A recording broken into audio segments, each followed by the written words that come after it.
جب کشتی بن کر تیار ہو گئی تو لوگ کشتی میں غلاظت پھینک دیتے۔ کشتی میں کوئی ایسی جگہ نہ تھی جہاں غلاظت نہ ہو۔ کافر غلاظت پھیلانے کے لیے کشتی کے اندر جایا کرتے تھے، یہ ان کا معمول بن چکا تھا۔ ایک مرتبہ ایک کوڑھ کا مریض بھی اپنے ناپاک مقصد کے ساتھ کشتی کے اندر گیا۔ اس کے سڑے ہوئے جسم کے ایک حصہ پر کچھ غلاظت لگ گئی۔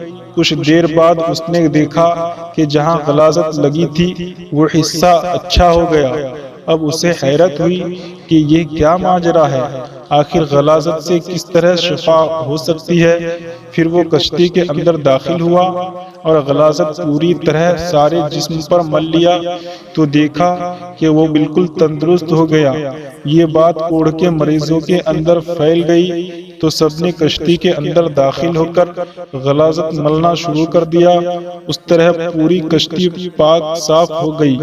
حضرت نوح علیہ السلام نے اللہ سے دعا کی، اے رب، لوگوں نے میرا کہنا نہیں مانا، ایسے شخصوں کی پیروی کی جن کے مال اور اولاد نے ان کو زیادہ ہی نقصان پہنچایا۔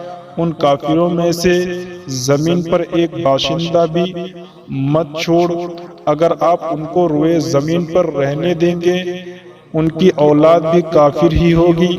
آپ کی دعا قبول ہوئی، اللہ کا عذاب آ چلا۔ گھر کی تنور سے پانی ابل پڑا، پانی کا ریلا تیزی سے بہنے لگا۔ جس جگہ سے پانی ابل پڑا وہ جگہ کوفہ کی ایک مسجد تھی جس کا نام مسجد انبیاء ہے۔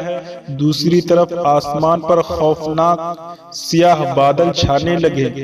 حضرت نوح علیہ السلام نے دیکھا کہ زمین سے چشمے پھوٹ رہے ہیں۔ حضرت نوح علیہ السلام نے کہا کہ یہ عذاب کی علامت ہے۔ کافر کہنے لگے کہ طوفان تو آتے ہی رہتے ہیں، بارشیں ہوتی ہی رہتی ہیں، یہ تو کوئی نئی بات نہیں ہے، کچھ دیر بعد موسم بدل جائے گا۔ دیکھتے ہی دیکھتے ہوا کا تیز جھونکا آیا جس سے ہر چیز ہل گئی۔ پھر پانی برسنا شروع ہوا۔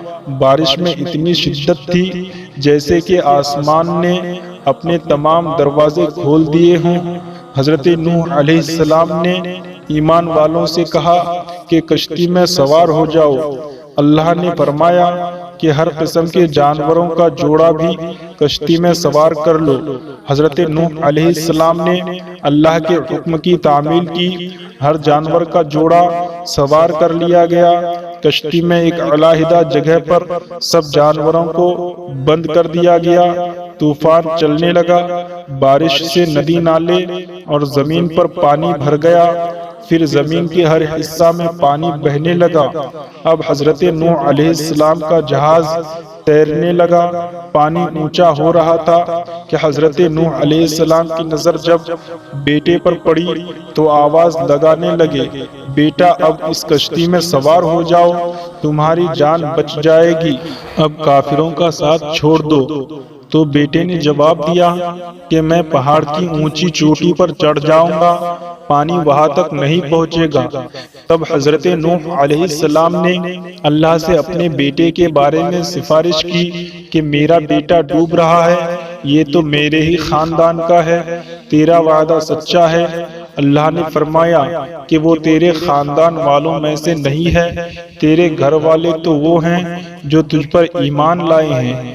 روایات کے مطابق بارش مسلسل 40 دن تک ہوتی رہی، جو کچھ زمین پر تھا سب ڈوب گیا۔ کافروں کا کام تمام ہوا۔ جو لوگ حضرت نوح علیہ السلام پر ایمان لائے تھے وہ کشتی میں سوار ہو کر بچ گئے۔ کشتی کوہ جودی پر جا کر ٹھہری جسے ارارات بھی کہتے ہیں۔ کشتی میں سب سوار تھے۔ اسی دوران حضرت نوح علیہ السلام کو ایک فاختہ نظر آئی، اس کی چونچ میں زیتون کے درخت کا پتا تھا۔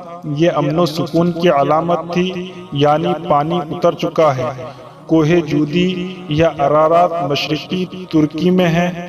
یہ 16,900 فٹ بلند ہے جو برف سے ڈھکی رہتی ہے۔ روس کی سرحد بھی اس سے ملتی ہے۔ اس پہاڑ کو ناقابل تسخیر خیال کیا جاتا تھا۔ کچھ عرصہ پہلے ہزاروں سال کی جمی ہوئی برف کا تودہ گرنے سے کشتی نوح علیہ السلام کا ایک حصہ برف سے نکلا۔ کئی ہوا بازوں نے اس کی تصویریں لی۔ ایک اور معلومات کے مطابق 1929 عیسوی میں ماہر آثار قدیمہ ولی اور اس کے ساتھی نے عراق کے قریب ار کے مقام پر طوفان نوح کے آثار دریافت کیے۔ انجیل مقدس کتاب پیدائش کی روایت کے مطابق طوفان نوح کا واقعہ وادی دجلہ و فرات سے متعلق ہے۔ اگر آپ ہمارے چینل پہ نئے ہو تو چینل کو سبسکرائب کر لینا اور بغل میں بیل آئیکن کو بھی دبا دینا تاکہ میں جب بھی اس طریقے کے ویڈیو اپلوڈ کروں تو آپ کو بھی اس ویڈیو کی نوٹیفیکیشن مل جائے۔